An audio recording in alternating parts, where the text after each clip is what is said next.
Good morning friends, स्वागत आहे तुमचं आजच्या प्री मार्केट रिपोर्टमध्ये. तर मग चला सुरुवात करूयात आजच्या प्री मार्केट रिपोर्टला आणि जाणून घेऊयात की आज काय होऊ शकतं ते.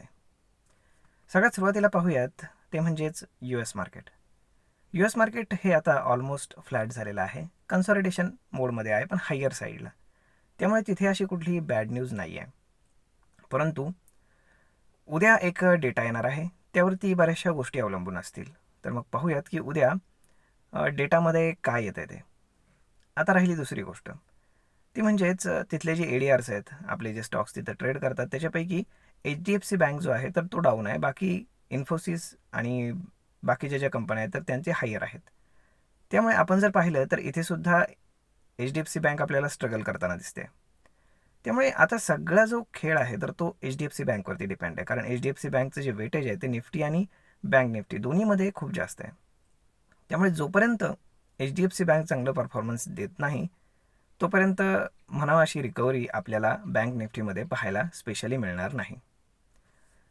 आता यावेळेस मंथली एक्सपायरी आहे, त्यामुळे थोडंसं जपून तुम्हाला ट्रेड करायला हवं. आणि विक्ससुद्धा वाढतो, इंडिया विक्स जो आहे तो सुद्धा वाढतो आहे. त्यामुळे थोडंसं प्रीमियम तुम्हाला हायर साईडला पाहायला मिळतील आणि त्यामुळेच थोडंसं जपून तुम्हाला ट्रेड करावं लागेल, कारण जेव्हा एक्सपायरी जवळ येईल तेव्हा ते प्रीमियम खूप फास्टली ड्रॉप व्हायला सुरुवात होईल.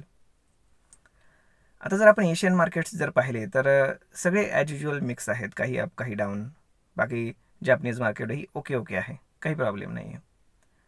आता येऊयात आपण आपल्या मार्केटकडे.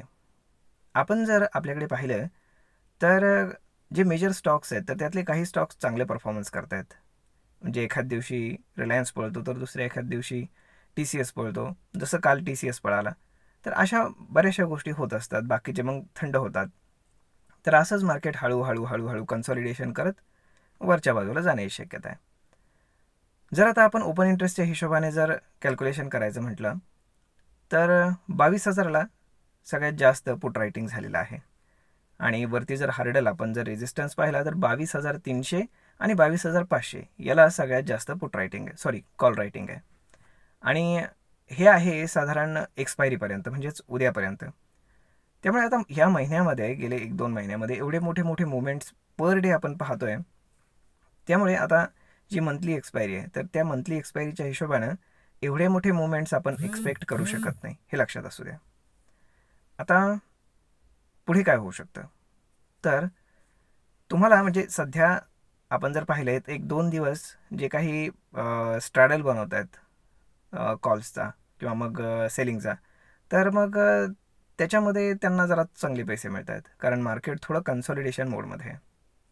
आणि 22,000चा जो सपोर्ट आहे तो काल डिफेंड झालेला आहे. त्यामुळे तो एवढ्या सहजासहजी ब्रेक करेल अशी परिस्थिती आत्ता तरी वाटत नाही आहे. पाहूयात काय होतं ते. परंतु कन्सर्न मात्र एकच आहे, तो म्हणजे क्रूड ऑइलचा वाढणारा भाव. तो थोडासा हायर साईडला आहे. अदरवाईज डॉलर इंडेक्स पण कंट्रोलमध्ये आहे आणि बाकीच्या गोष्टीही बऱ्यापैकी कंट्रोलमध्ये आहेत. तर मग मित्रांनो, आय होप तुम्हाला हा व्हिडिओ नक्कीच आवडला असेल. तर मग आपण भेटूयात पुढच्या एका नवीन व्हिडिओमध्ये. तोपर्यंत धन्यवाद.